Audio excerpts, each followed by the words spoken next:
We are going to return to Genesis for a short time. Genesis chapter 12. Abram shall become a great nation. He and his seed shall bless all the families of the earth. He travels from Haran to the land of Canaan. Because of famine, he goes down into Egypt. Abram and Sarai tested in Pharaoh's court. Now the Lord had said unto Abram, Get thee out of thy country, and from thy kindred, and from thy father's house, unto a land that I will shew thee.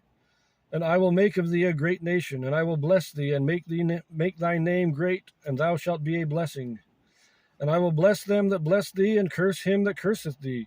And in thee shall all families of the earth be blessed. Now, of course, that is a prophecy of Christ, who came through the lineage of Abraham. So Abram departed as the Lord had spoken unto him, and Lot went with him. And Abram was 75 years old when he departed out of Haran. And Abram took Sarai his wife, and Lot his brother's son, and all their substance that they had gathered, and the souls that they had gotten in Haran, and they went forth to go into the land of Canaan, and into the land of Canaan they came. Pausing there a minute, this is an important point. See, first of all, Abraham didn't just go with Lot and Sarah. They weren't the three of them by themselves. They went as a great company. Abraham was a patriarch of a people. And it says here, the souls they had gotten in Haran.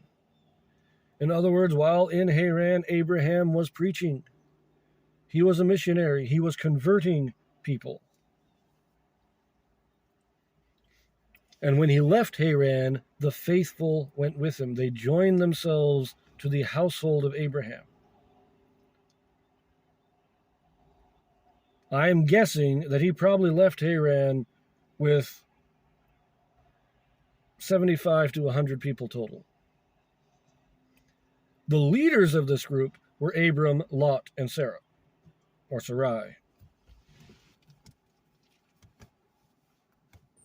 So they were the leaders, him as the patriarch and Sarai as his wife and Lot as his nephew.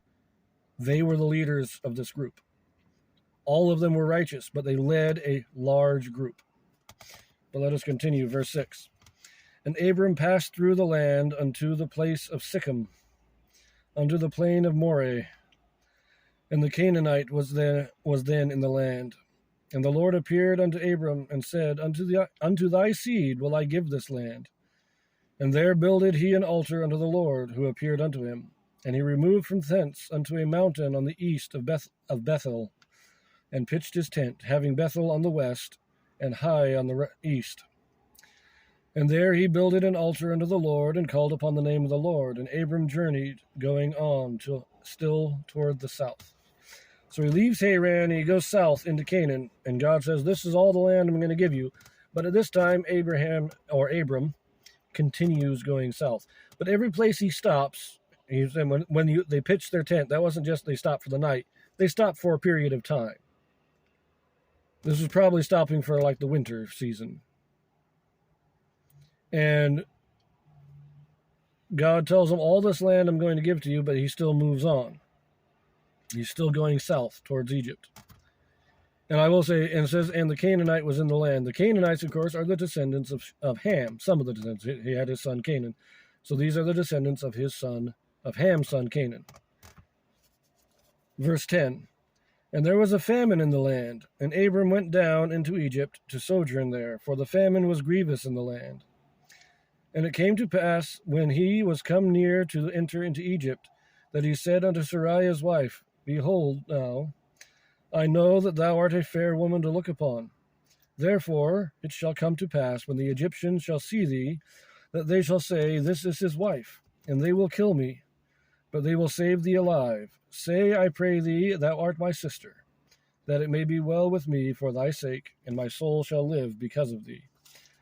Now, a couple of months here, a grievous famine is what drove them down into Egypt. Pay attention to that. There's a lot of famines in this period of the Bible. A lot of famines. But I find it interesting that Abraham says that Sarai is fair to look upon and that they will desire her. He's 75, which means that she is 65 at this time. this would indicate to me that people didn't age that fast. At 65, she was still a beautiful woman. I think that's impressive. Continuing on, verse 14. And it came to pass that when Abram was come into Egypt, the Egyptians beheld the woman, that she was very fair. The princes also of Pharaoh saw her and commended her before Pharaoh, and the woman was taken into Pharaoh's house. So just like what Abraham said. Remember, Abraham said, look, we're going to go down to Egypt because of this famine. We need a place that we can stay and get some food. But you're beautiful, and we know the people here. They're likely to kill me so that they can take you. So instead of calling me your husband, say you're my sister, so they won't kill me. But they do exactly what Abraham said they would do. They take Sarah, as is taken into Pharaoh's house. In other words, she has been taken to be one of Pharaoh's concubines, going to be one of his wives. Okay, verse 16. And he entreated Abram well for her sake, and he had sheep and oxen and he-asses, and men servants and maidservants, and she-asses and camels. So Pharaoh wasn't at this time anyways, he wasn't extremely evil. He thought she was his sister. She took her for his wife, and he gave Abram the dowry. He paid her, or he paid him, saying, hey, I'm going to take your sister for wife, but I'm going to give you all this stuff in exchange. Verse 17. And the Lord plagued Pharaoh and his house with great plagues because of Sarai, Abram's wife. And Pharaoh called Abram and said, what is this that thou hast done unto me? Why didst thou not tell me that she was thy wife? Why saidst thou, she is my sister? So I might have taken her to me to wife. Now therefore, behold, thy wife, take her, and go thy way. And Pharaoh commanded his men concerning him, and they sent him away, and his wife, and all that he had. That's the end of the chapter. That's an interesting one. Pharaoh. Exactly how Pharaoh figured out that Sarah was his wife and not his sister is not really explained. They are plagued, but the connection being made is not explained, how Pharaoh realizes this. But as soon as Pharaoh realizes it, he blames Abraham, or Abram at this time. He blames Abram. He says, why did you tell me this? You put the temptation in front of me, and you have tortured my house. Leave. I don't want you in my... Take your wife with you. But you are a torment to us. We don't want you here anymore. And so they kicked Abram out.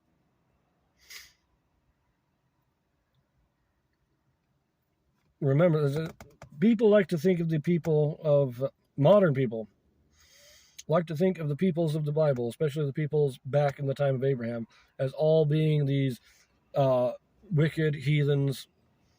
They weren't. Like most people throughout history, they were just trying to live as best as they knew how. And now, most of them did live in wickedness. Most of them did not follow the true God. They did not live the covenants. But they did their best. There were very few who didn't. And we'll read about some of them a little later, but people generally tried their best to live as good as they can. And I think Pharaoh was one of those. He didn't have any intention of being evil. Abraham feared that he would be murdered because these were unfaithful. They were wicked people. They were.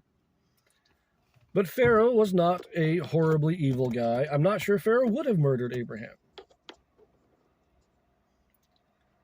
And when he finds out that Sarah is his wife, he sends him away. He says, look, you didn't trust us. We can't trust you. You need to leave. But he gave him his wife back. He didn't try to keep her. Anyways, we'll see you in the next one.